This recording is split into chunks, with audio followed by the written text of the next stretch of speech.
মই শ্ৰী হিমন্ত বিশ্ব শৰ্মা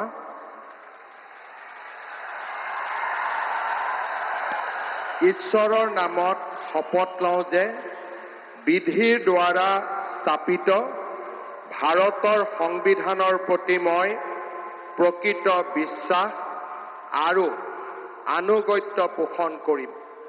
মই ভাৰতৰ সাৰ্বভৌমত্ব আৰু অখণ্ডতা অক্ষুণ্ণ ৰাখিম।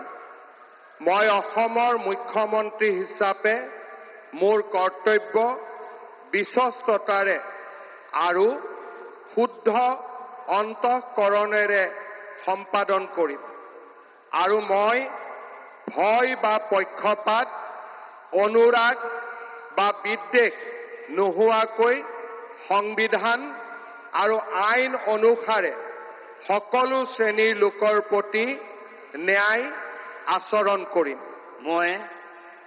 মই শ্ৰী হিমন্ত বিশ্ব শৰ্মা ঈশ্বৰৰ নামত শপত লওঁ যে মই অসমৰ মুখ্যমন্ত্ৰী হিচাপে মোৰ কৰ্তব্যৰ যথাযথ সম্পাদনৰ বাবে আৱশ্যক হোৱাৰ বাহিৰে মই এনে বিষয় যি অসমৰ মুখ্যমন্ত্ৰী হিচাপে মোৰ বিবেচনাৰ বাবে অনা হ'ব বা মোৰ জ্ঞাত হ'ব তেনে বিষয় মই কোনো ব্যক্তি বা ব্যক্তিসকলৰ ওচৰত প্ৰত্যক্ষ বা পৰোক্ষভাৱে অৱগত বা প্ৰকাশ নকৰিম।